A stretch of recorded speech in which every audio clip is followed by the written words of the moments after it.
Hello everyone, this is Akash Ukani and welcome to Biology Samarpan Techno School YouTube channel. આપણે જોઈ રહ્યા હતા chapter number 12 biotechnology અને તેનું પ્રયોજન. અત્યારે ભણીશું લેક્ચર નંબર 5. અત્યાર સુધી આપણે લેક્ચર નંબર 4 ની અંદર જનીન થેરાપી, ત્યારબાદ પાક જનીનીકરણ, આ બધા જ વિશે ડિટેલમાં માહિતી લઈ લીધી. હવે આ બાયોટેકનોલોજીની બધી પદ્ધતિ થઈ ગઈ. આ તમારે 4 લેક્ચર થિયરી પોર્શન માટે અને MCQs માટે નહીં, પરંતુ પાર્ટ બી માટે વધારે ઇમ્પોર્ટન્ટ હતા. હવેનો જે કંઈ પણ ટોપિક છે એ આપણે ચર્ચાનો વિષય છે, સમજવાનો વિષય છે. ઓકે, તો અહીંયાથી તમારા માટે બહુ બધું MCQ માટેનું મટીરીયલ છે કે જેનાથી તમે માર્ક્સ કવર કરી શકશો. તમારે કટ ટુ કટ તમે થિયરી યાદ રાખો નહીં તો પણ ચાલે, પણ યાદ રાખો તો તમારા બેનિફિટ માટે છે. ઓકે, આપણે વાત કરીએ કે બાયોટેકનોલોજીને લગતા નૈતિક પ્રશ્નો જણાવો. નૈતિક પ્રશ્નો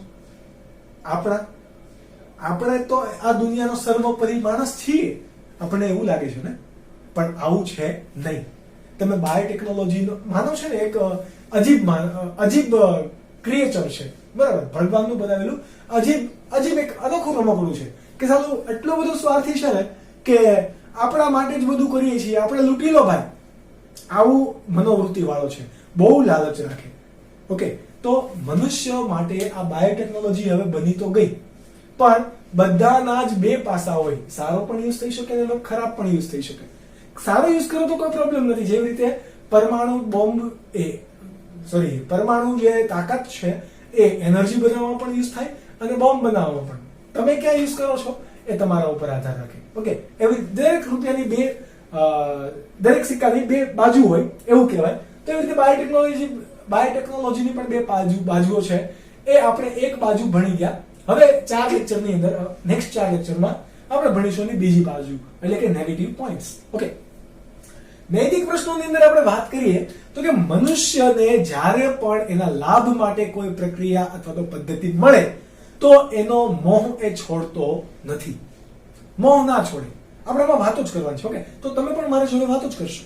ઓકે, પણ ક્લાસમાં પણ મનુષ્ય આવું કર્યા જ રાખે અને એના ઉપર કોઈ કંટ્રોલર રાખવા વાળું હોય જ નહીં. તો જેમ કે તમારી પાસે પારજનનિક પ્રાણી બનાવવાની છૂટ છે, દવા બનાવવાની છૂટ છે, પણ તમે પારજનનિક પ્રાણી બનાવવા જ રાખો, બીજા અન્ય કોઈ સજીવને માર્યા જ રાખો ને તમારી ડ્રગ્સ ના મળે અને તમને કોઈ રસી ના મળે, કોઈ ફાયદો ન થતો હોય, પ્રાણીઓ બિચારા મરતા જ હોય, કત્લેઆમ થઈ જાય, તો એના ઉપર તમારું નિયંત્રણ, કોઈ સંસ્થાનું નિયંત્રણ કે કોઈ રાષ્ટ્રનું નિયંત્રણ ના હોય તો તમે ભાઈ કાનૂનનો એક ભાગ નથી બનતા.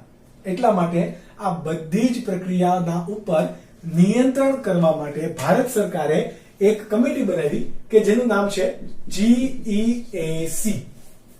આખું નામ તમને પૂછાય છે તો કે genetic engineering approval committee. Genetic engineering approval committee એટલે કે તમારે રિસર્ચ કરવા માટે કોઈ પારજનનિક પ્રાણી બનાવવું છે. ઓકે, તો એની તમારે પહેલા ગવર્મેન્ટ પાસેથી પરમિશન લેવી પડશે. એટલા માટે જ અત્યારે આપણે સ્કૂલની અંદર દેડકાનું કે પછી કોઈ પણનું ડિસેક્શન નથી કરીને દેખાડતા. પહેલા થતું આવું, બરાબર, પણ હવે નથી બનાવી શકતા, નથી કરી શકતા. એનું રીઝન છે આ કમિટી. આ કમિટી પાસેથી તમારે પરમિશન લેવી પડે, પણ આ કમિટીએ પહેલા જ કહી દીધું કે સ્કૂલની અંદર આવા ડેમોન્સ્ટ્રેશન દેખાડવા નહીં. યસ, તમે કોલેજની અંદર જશો એટલે આવા ઘણા બધા તમારે ડિસેક્શન કરવાના આવશે. ઓકે, પણ એ કોલેજ લેવલ ઉપર તો આપણે નથી કરી શકતા કારણ કે આપણને અપ્રુવલ નથી મળેલી. અપ્રુવલ એટલે કે તમારી સહમતિ લેવી. તમારે કોઈ પણ પ્રક્રિયા કરવી છે તો એના માટે તમારે સહમતિ લેવી પડે, બરાબર. આ એક પહેલો થઈ ગયો પ્રશ્ન. ત્યારબાદ બીજો પ્રશ્ન, હવે પ્રાચીન જ્ઞાન કે પ્રાચીન સંસ્કૃતિ એટલી બધી સમૃદ્ધ છે કે બાયોટેકનોલોજી આપણે જે અત્યારે કરીએ છીએ એવું સંકરણ તો આદિ અનાદિ કાળથી ચાલતું આવે છે ભાઈ, કે નહીં? આદિ અનાદિ કાળથી ચાલતું આવે છે અને ઘણા લોકો ઓલરેડી આવી બધી પ્રક્રિયાઓ કરે છે. પરંતુ હવે નવા જે બિચારા એગ્રીકલ્ચર કરીને આવેલા હોય એ નવા જુવાનો શું કરે, બાયોટેકનોલોજીના નામે કોઈક પાકની અંદર કે કોઈ પ્રાણીની અંદર થોડુંક જનીન ચેન્જ કરી નાખે પરમિશન લઈને, બરાબર, તો પરમિશન લીધા વિના જનીન ચેન્જ કરી નાખે અને પેટર્ન પોતાના નામે કરી નાખે. એના ઉપર એનો હક લગાડી દે કે હું જેનું વેચાણ કરી શકીશ, આ મારી પ્રોડક્ટ છે. પરંતુ ઓલરેડી ખેડૂતો એના વર્ષોથી યુઝ કરતા આવ્યા છે. બરાબર, મરઘા પાલનની અંદર કે પશુપાલનની અંદર કે ખેતીવાડીની અંદર વર્ષોથી જે યુઝ થાય છે, તો ઓબ્વિયસલી હવે કોઈક તમારી વસ્તુ જે છીની જાય છે, જેમ કે આપણે ભારતની અંદર ચોખા સૌથી વધારે ખવાય, એવી રીતે દુનિયાની અંદર સૌથી વધારે ચોખા જ ખવાય, અને ભારતની અંદર જ નહીં દુનિયાની અંદર પણ ચોખાનો ઇતિહાસ બહુ જ જૂનો છે, બરાબર. પ્રાચીન લિપિ, ચીનની પ્રાચીન લિપિઓમાં પણ ચોખાનો ઇતિહાસ વર્ણવેલો છે, એટલે કે ડાંગરનો. ઓકે, તો આ ખોરાક એમાં પણ ભારતની અંદર આની કેટલી જાતો આવેલી છે? 2 લાખથી વધારે પણ જાતો આવેલી છે. કોની? ચોખાની 2 લાખ જાત ક્યાં આવેલી છે? ભારતમાં આવેલી છે. ઓકે, તમે સમજો ખાલી શા માટે લોકો વિરોધ કરી રહ્યા છે ને બાયોટેકનોલોજીનો, એ એટલે કે નૈતિક પ્રશ્ન હું કામ ઉદ્ભવે છે એ આપણે ભણવાનું છે. 2 લાખ જેટલી ભારતની અંદર જાતિઓ ચોખાની છે, જાતિઓ. ઓકે, એની અંદર પણ સૌથી વધારે ચોખા જે સુગંધીદાર એકદમ લાંબા લાંબા જે દેખાય એવા કયા ચોખા? બાસમતી ચોખા. કયા? બાસમતી ચોખા. આ બાસમતી ચોખા હકીકતમાં ભારતમાં બનેલા છે, તમને ખ્યાલ છે, પરંતુ આખું વિશ્વ એને ખાય છે. ઓકે, બાસમતી ચોખા ની પણ ઇન્ડિયાની અંદર 27 જાતિ છે. બોલો, એ આપણને નહોતી ખબર. ઓકે, કેટલી? 27 જાતિ બાસમતી ચોખાની પણ જોવા મળે. સુગંધ અને સ્વાદ એનો સૌથી વધારે સારો હોય. ઓકે, તો આ બાસમતી ચોખા ઇન્ડિયાની જાતિ છે. ખેડૂતો ઘણા વર્ષોથી આનું ઉત્પાદન કરી રહ્યા છે, MP, UP side, Haryana side. Okay, તો હવે 1997 ની અંદર અમેરિકા ભાઈ એવું ચીટિંગ કરવા, કોણ? યુએસ એટલે કે યુનાઇટેડ સ્ટેટ્સ ની કંપનીએ શું કર્યું? તો કે આના પેટન્ટ લઈ લીધા. પેટન્ટ એટલે કે એ હમણાં આપણે નેક્સ્ટ લેક્ચરની અંદર જોશું. જ્યારે પણ તમે કોઈક નવું સંશોધન કરો તો ભાઈ તમે સંશોધન કરનાર છો, તો તમને એ કોઈક સારા કામ માટે કરેલું હોય તો તમને સરકાર એના પૈસા આપે. કેમ? તો કે એ પૈસા આપે અને એવું કહે કે ભાઈ આની પેટન્ટ તમારા નામે છે, કે તમે નવું બનાવો છો તો તમારું નામ લાગે જ ને, કોઈ બીજાનું નામ થોડું નામ ઉપર લાગે. તો આના રૂપે કોઈ તમને પૈસા આપે અને તમારો હક લગાડે, એને કહેવાય પેટન્ટ મળવી. તમે આવી પેટન્ટ એઝ અ સાયન્ટિસ્ટ બનશો તો ઘણી બધી તમે પેટન્ટ બનાવશો. ઓકે, પેટન્ટ એવું નથી કે ખાલી વૈજ્ઞાનિક આમાં જ બનાવે. રેસીપીની પણ પેટન્ટ હોય, બરાબર, કોઈની જીમની પણ પેટન્ટ હોય, તમે કોપીરાઇટ ને એવું બધું મારેલું હોય, બરાબર. કોઈ કન્ટેન્ટ વિડીયોઝની પણ કોપીરાઇટ મારે. તમે યશરાજના કે ટી સિરીઝના મ્યુઝિકના વિડીયો તમે ડાયરેક્ટ મૂકી ના શકો. તમારી યુટ્યુબ ચેનલ ચાલતી હોય તો બંધ થઈ જાય. કેમ? તો કે એના ઉપર એની પેટર્ન છે કે ભાઈ એ લોકો જે બનાવે એ એનું નવું છે, તો તમે એનો યુઝ કરી શકો ને એની કોપી કરી શકો નહીં. તો એને જ કહેવાશે પેટન્ટ. અને બાયોલોજીકલ પ્રોડક્ટ માટે એને મળતું હોય તો એને શું કહેવાય? જૈવ પેટન્ટ. આ જે પેટન્ટની વાત તમને એનસીઈઆરટીમાં બહુ નથી કરેલી, આપણે કરીશું નીટના અનુસાર.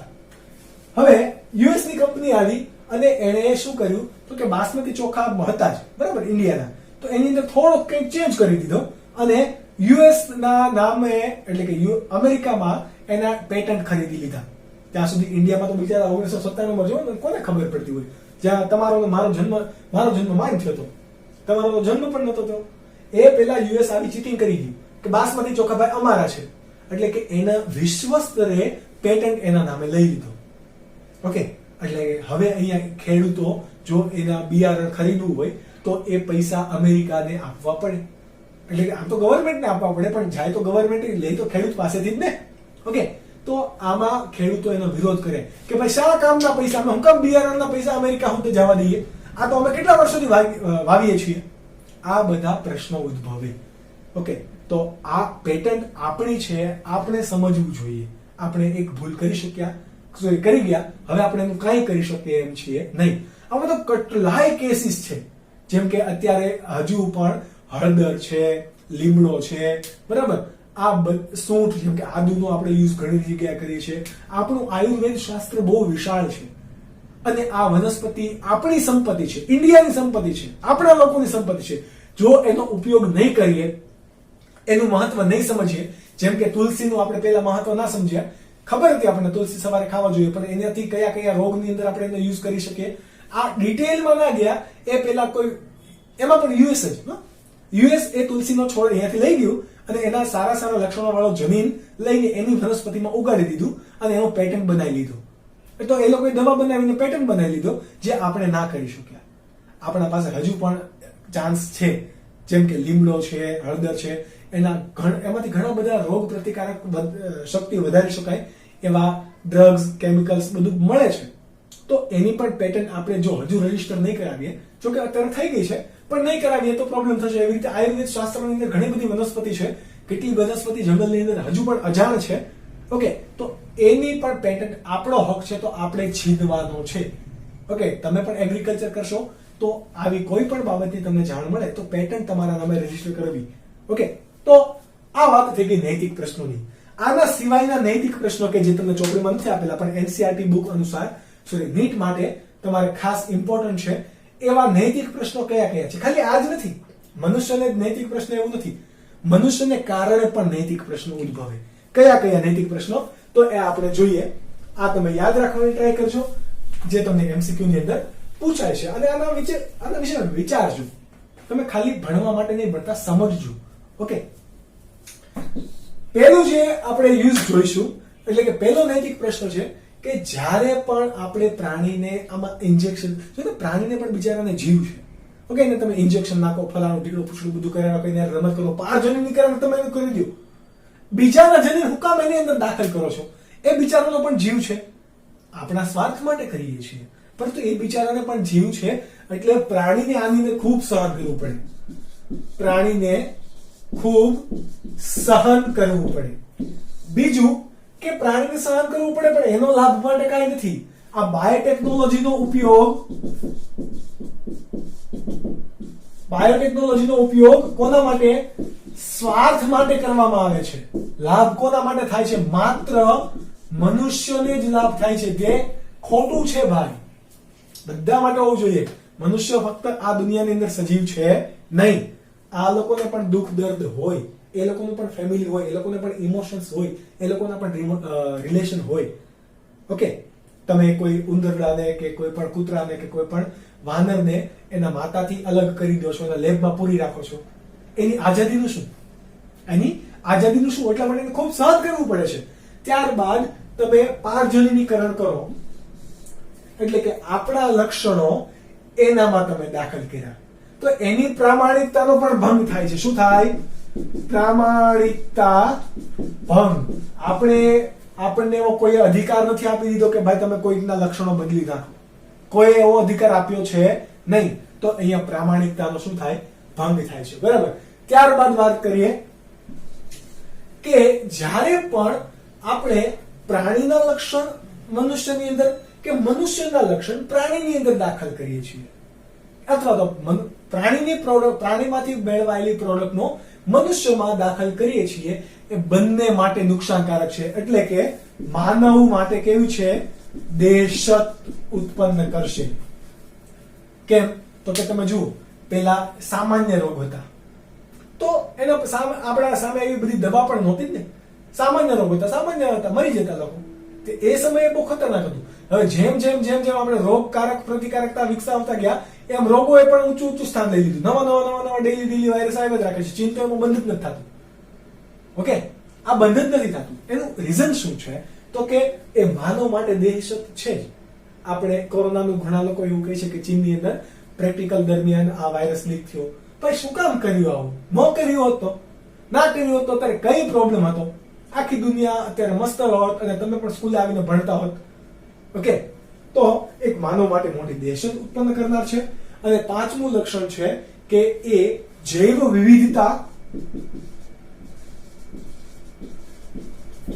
વિવિધતા અને પર્યાવરણીય જોખમ ઊભું કરે છે. કેવું? જૈવ વિવિધતા અને પર્યાવરણીય. જેમ કે પારજનીકરણ કરેલું તમે પ્રાણી છે, એટલે કે એના મૂળ લક્ષણો હવે નથી, મિક્સ લક્ષણો વાળું છે કોઈ પ્રાણી, એને તમે હવે એના કુદરતી નિવાસ સ્થાનમાં મૂકો છો, તો એના લક્ષણો અન્ય પ્રાણીથી અલગ પડશે. અને ત્યાં શું કરશે? સ્પર્ધા કરશે. સ્પર્ધાની અંદર હંમેશા નાશ એકનો થાય. બરાબર? સ્પર્ધા થાય તો એક તૂટી જાય, એક ખોવાઈ જાય બિચારોને, એક જીતી જાય. તો એની અંદરથી જૈવ વિવિધતા પણ ઘટશે. શું થાય? જૈવ વિવિધતા ઘટે એટલા કારણે એ પણ એક નૈતિક પ્રશ્ન છે. અને પર્યાવરણને પણ જોખમ છે. શું છે? પર્યાવરણને જોખમ છે. કેમ? તો કે નિવસન તંત્ર કે પર્યાવરણની જાળવણી કોણ કરશે? દુનિયામાં આવેલા દરેક સજીવ કરશે. વનસ્પતિ હોય, સૂક્ષ્મજીવ હોય કે પછી કોઈ પણ પ્રાણી, આ બધાની જરૂરિયાત છે. અને જેમ જૈવ વિવિધતા વધારે એમ નિવસન તંત્ર વધુ સ્થાયી, પર્યાવરણ વધુ સ્થાયી. દરેક સજીવ આ વિશ્વનો એક ભાગ છે, એક ચોક્કસ ભાગ છે. એની ગેરહાજરીથી ઘણા બધા નુકસાન થઈ શકે છે. એની હાજરી છે તો એના ફાયદા ઘણા બધા છે. તો આ વાત હતા નૈતિક પ્રશ્નો. આ તમે વાંચીને નોટ ડાઉન કરી લો. આપણે આગળ જોઈશું એ પહેલા પોઝ. ત્યારબાદનો ટોપિક છે જૈવ તસ્કરી વિશે નોંધ આપો. જૈવ તસ્કરી, વોટ ઇઝ તસ્કરી? તસ્કરી એટલે કે ચોરી. શું થાય? ચોરી. બરાબર. તો કોઈ પણ પેદાશ, કોઈ પણ સંશોધકોની પેટન્ટ એટલે હમણાં આપણે વાત કરી, અને વધારે પેટન્ટ વિશે આપણે નેક્સ્ટ લેક્ચર એટલે કે લેક્ચર નંબર 6 ની અંદર વાત કરીશું જ. ઓકે. કોઈ પણ પેટન્ટની ચોરી કરવી, કોઈ પણ વનસ્પતિની સમૃદ્ધિની કે કોઈ પણ દેશની, કોઈ પણ સજીવોની, કોઈ પણ દેશની સંપત્તિ છે એની ચોરી કરવી, એને શું કહેવાય? જૈવ તસ્કરી. એટલે કે જૈવિક પેદાશોની ચોરી એટલે કે જૈવ તસ્કરી. જૈવિક પેદાશોની ચોરી એટલે કે જૈવ તસ્કરી. કોણ કરે? તમને ખબર છે કે બહુરાષ્ટ્રીય દેશો હોય, સંસ્થા હોય, એટલે કે જે એવી સંસ્થાઓ કે જે ઘણા બધા દેશ સાથે ડીલ કરતી હોય, એટલે કે બહુરાષ્ટ્રીય સંસ્થા. કોણ? બહુરાષ્ટ્રીય સંસ્થા છે. ત્યારબાદ વિકસિત દેશો. આ મોટા ભાગે વિકસિત દેશો અને બહુરાષ્ટ્રીય સંસ્થાઓ હોય એની પાસે શું હોય? પૈસા વધારે હોય, ઇકોનોમી એની વધારે હોય, ટેકનોલોજીમાં એ આગળ હોય, એની પાસે પદ્ધતિ વધારે સારી હોય, ટેકનોલોજી આગળ વધારે છે, અને એની પાસે સાયન્સ પણ બહુ એક્સેલન્ટ લેવલ ઉપર છે. ઓકે. તો આ બધા બહુરાષ્ટ્રીય સંસ્થા, કંપની કે વિકસિત દેશો એ કોનું શોષણ કરશે? વિકાસશીલ દેશોનું. કોનું દેશ શોષણ કરે? વિકાસશીલનું. કેમ? તો કે વિકાસશીલ દેશો પાસે પૈસા નથી, એવી બધી ખાસ પદ્ધતિ નથી, બરાબર, ટેકનોલોજી એટલી બધી નથી, કેટલી બધી જાગૃતતા નથી, પરંતુ એની પાસે પારંપરિક જ્ઞાન અને સમૃદ્ધિ કેવી છે? એટલે કે કેવી? જૈવ સમૃદ્ધિ કેવી છે? વધારે. જ્યારે આની પાસે એ નથી, પરંતુ આ લોકો મારા શાતીર છે એકદમ. કેમ? તો કે એની પાસે પૈસા છે, બધું જ પાવર એના હાથમાં છે. તો એ શું કરશે? આ વિકસિત દેશો પાસે જે પારંપરિક જ્ઞાન કે અમુક વનસ્પતિઓ રહેલી છે કે જે ખૂબ જ ઉપયોગી છે, એનો ચોરી કરી લે. શું કરી લે? ચોરી કરીને પેટન્ટ એના નામે બનાવી લે. જેમ કે હમણાં આપણે વાત કરી બાસમતી ચોખા કે જે ભારતની પેટન્ટ છે, ભારતની જાતિ છે, એની અમેરિકાએ ચોરી કરી. વિશ્વની અંદર એવી તો કેટલી વનસ્પતિ છે કે જેની ચોરી કોણે કરી? અમેરિકાએ કરી, અન્ય કોઈ દેશોએ કરી. જેમ કે પશ્ચિમ આફ્રિકાનું એક વનસ્પતિ છે. કોની? પશ્ચિમ આફ્રિકાની વનસ્પતિ છે, એનું નામ છે પ્લેન્ટા ડી પ્લાન્ડ્રા. નામ યાદ રાખજો, આ નીટ માટે જવાબદાર છે. બધું નીટ માટે ઇમ્પોર્ટન્ટ છે. પ્લેન્ટા ડી પ્લાન્ડ્રા બ્રાઝિયાના વનસ્પતિ છે કે જે એક પ્રોટીન ઉત્પન્ન કરે છે જેનું નામ છે બ્રાઝિન પ્રોટીન. કોણ? બ્રાઝિન પ્રોટીન. એ ખાંડથી કેટલું? 2000 ગણ્યું ગળ્યું છે. એટલે કે કેટલું ગળ્યું? 2000 ગણું ગળ્યું છે. એટલે કે તમે ઓછી ખાંડ હોય તો એનું ખાંડની અંદર કેલરી મૂલ્ય કેવું છે? બહુ વધારે. એટલા માટે એવું કહે કે જે જીમ કરતા હોય કે જેને પતલું થવું હોય, ચા બંધ કરો. કેમ? તો કે એની અંદર બહુ ખાંડ નાખેલી હોય, અથવા તો ખાંડ વાળું, શુગર વાળું ખાવાનું બંધ કરો. કેમ? એની અંદર કેલરીઝ બહુ વધારે હોય. અને શા માટે કેલરીઝ વધારે હોય એ તમને પણ ખ્યાલ છે, કારણ કે એક ખાંડ એ તમારું શું છે?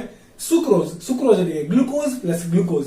અને કોઈ પણ કાર્બોદિત હોય એનું ચયાપચયની અંદર એનર્જી વેલ્યુ કેટલી હોય તો કે 4 કેલરી. ઓકે, દેહ ધાર્મિક એની કેલરી અને તમે જોઈ શકો તો એ વધારે કેલરી હોય. બાળવામાં પણ વધારે ઉર્જા જોઈએ, ચરબી કરતા ઓછી જોઈએ, પરંતુ એને ઉર્જા વધારે જોઈએ એનું દહન કરવા માટે. તો આ પ્લાન્ટા ડી પ્લાન્ટા બ્રાઝિયાનાનું બ્રાઝિલ પ્રોટીન છે એની અંદર ગળ પર ખાંડથી 2000 ગણું વધારે છે અને કેલરી કેવી છે? ઓછી.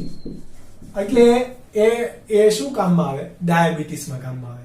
તમને ગળું ખાવાનું તમને ગળું ખાવાની ઈચ્છા થાય છે પરંતુ ડાયાબિટીસનો પ્રોબ્લેમ છે, ગ્લુકોઝનું પ્રમાણ વધી જશે. પણ કઈ વાંધો નહીં, કેલરી ઓછી છે, ગ્લુકોઝનું પ્રમાણ પણ ઓછું છે, પણ સ્વાદ ગળ્યો છે. કોનો અંદર? તો કે બ્રાઝિલની અંદર. ઓકે, તો આનો યુઝ કરો તો ડાયાબિટીસની અંદર આ યુઝ થાય છે. આ પશ્ચિમ આફ્રિકાની અંદર જ જોવા મળતી જાતિ છે, વિશ્વમાં બીજી ક્યાંય નથી જોવા મળતી. પણ અહીંયા આવી ગયું અમેરિકા. કોણ? અમેરિકા. ચોર સાલું આ ચોર આવી ગયું, એને શું કર્યું તો કે પ્લાન્ટા ડી પ્લાન્ટા બ્રાઝિયાનો આ પ્રોટીન માટે જે જવાબદાર કોણ હોય? જનીન હોય. એ જનીનને એ અમેરિકાના મકાઈની અંદર એડ કરી દીધું. એટલે કે જે તમે ગળી મકાઈ ખાવ છો, અમેરિકન મકાઈ, તો આ અમેરિકન મકાઈની અંદર હકીકતમાં કયું પ્રોટીન છે? ગળો સ્વાદ આવે છે એ કોના કારણે છે? બ્રાઝિલ પ્રોટીનને કારણે. અને અમેરિકાએ એવું કીધું કે મકાઈની ખાંડ, ફક્ત શેરડીમાંથી ખાંડ મળે એવું નહીં, મકાઈની ખાંડ, ત્યાં ઘણી બધી એવી પ્રોડક્ટ પણ વેચાણમાં છે કે જે કેલરી મીટર તરીકે ઓળખાય. બરાબર, આપણે અત્યારે શુગર ફ્રી કે એવા બધા ડબ્બા જે જોઈએ છે એની અંદર પણ આવા જ ઘટકોનો યુઝ કરવામાં આવે. પણ આ બધાનો પેટર્ન કોની પાસે છે? અમેરિકા પાસે છે. કોની સંપત્તિ? પશ્ચિમ આફ્રિકા. આફ્રિકા કેવું? વિકાસશીલ દેશ. અમેરિકા કેવું? વિકસિત દેશ. એની પાસે પદ્ધતિ, ટેકનોલોજી બધું જ વધારે છે. એ કોઈ પણ નોલેજ હોય, પ્રોડક્ટ છે, એને મારી ચોડીને ગમે એમ પદ્ધતિ અનુસાર ટેકનિક બેકનિક બધું નાખીને નવેસરથી એ જ્ઞાનને રિપીટ કરે. જો કેવું આનું ઘટક ત્યાંના મકાઈમાં છોડની અંદર એડ કરી દીધું ને એને એવું કીધું કે આ અમારી સંપત્તિ છે, આ અમારું પ્રોટીન છે. પછી ચકાસણી થઈ કે ભાઈ આટલું બધું ગળ્યું હોવા માટેનું કારણ કોણ છે? તો ખબર પડી કે એની અંદર બ્રાઝિલ પ્રોટીન જોવા મળે છે. હવે બ્રાઝિલ પ્રોટીન કોઈ પણ વનસ્પતિમાં અમેરિકામાં તો મળતું નહોતું. ક્યાં મળે છે? તો કે અચ્છા પશ્ચિમ આફ્રિકામાં. અચ્છા, ચોર એટલે કે એ કેવું બધી જૈવ તસ્કરી. પણ આ તો બધું રોકવું પડે, નકર કેમ? તો કે અમીર તો અમીર થતા જશે, ગરીબ ગરીબ બનતા જશે. રાજા કા બેટા ही રાજા બનેગા, આવું થશે. પરંતુ રાજા કોણ બનેગા? જો હકદાર હોગા. ઓકે, તો આવું અટકાવવા માટે શું કરવામાં આવ્યું? તો કે હવે કાયદાકીય ઘણા બધા પગલા લેવાય છે. તમારી પાસે આવું ડાયાબિટીસની તમે વાત કરો છો તો એક તમે હજી કહ્યું કે મધનાસીની વેલ હોય. કોની? મધનાસી વેલના પાન તમે જો ખાઓ ને તો તમને ગળ્યો સ્વાદ પછી એના પછી તમે ગળ્યું ખાવ તો તમને ગળ્યું ન લાગે. તો એનો ઉપયોગ પણ એક ડાયાબિટીસની અંદર થાય છે, પણ એટલું બધું ઇફેક્ટિવ નથી. પરંતુ યસ, આ મધનાસીની વેલનો પાનનો ઉપયોગ પણ એ પેટન્ટ તરીકે ચોરી કરવામાં આવેલો છે. આવા ઘણા બધા કેસીસ છે કે જેમાંથી ક્યાં તો વનસ્પતિ આખી ચોરી જાય, કાં એનું જમીન બંધારણ ચોરી જાય.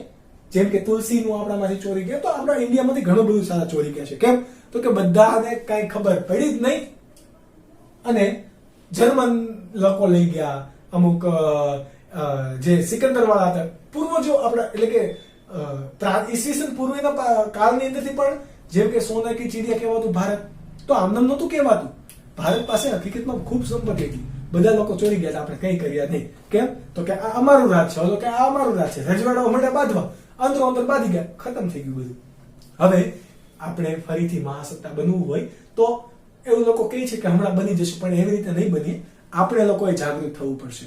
એટલા માટે આવી રીતે આપણે પેટન્ટ કોઈ ના ચોરી કરે એટલા માટે ઇન્ડિયન સરકારે પણ, એટલે કે ઇન્ડિયન ગવર્મેન્ટે પણ કાયદાકીય પગલા લીધા છે. અને યુનાઇટેડ નેશન, તમે યુએન એવું નામ સાંભળતા હોય, યુએન, તો યુનાઇટેડ નેશને પણ હવે એવા સત્તાવાર નિયમો બનાવી દીધા છે, કાયદાકીય નિયમો બનાવી દીધા છે કે જો આવું કોઈ પેટન્ટની ચોરી કરે અને એ સાબિતી કરી દો તમે, તો એ કંપનીને એટલું, અથવા તો એ દેશને જેની ચોરી કરી હોય એને મોં માંગી જેટલા પણ કે એટલી તમારે એની કિંમત ચૂકવવી પડે.